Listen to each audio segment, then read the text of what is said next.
Okay, so the oil pipe session. Um, this one is fairly confusing.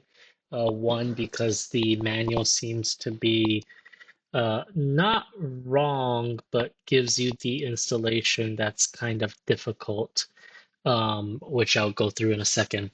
But the other part is that it's just hard to figure out how to route these hoses inside the chassis so that they're not touching stuff and stuff like that. Um, there's three pipes. The first one is the 39C059. This is the shortest one. Um, this goes from the rear port on the bottom of the engine to the bottom of the sump tank. I was able to route this fully within and above the chassis bars.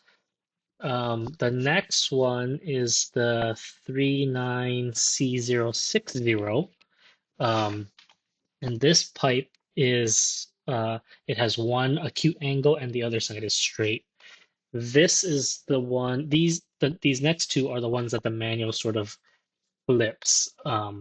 They give you the install, which is a little bit more difficult, but my dealer said the way I installed it is works just fine. So this one goes from the front port of the bottom of the engine to the driver's side of the radiator.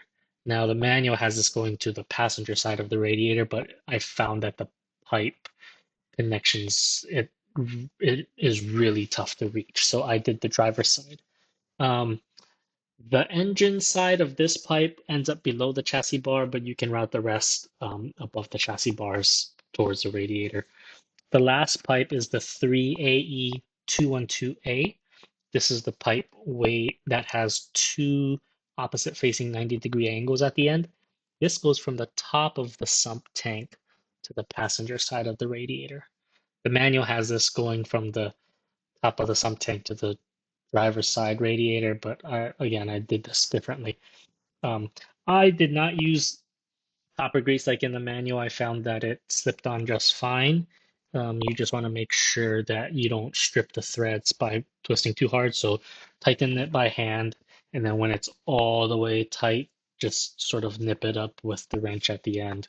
Um, the session ended up going pretty long just because I wasn't sure how to route the pipes. But if you know how to route them and you know where to attach them, could probably do this in about a half hour.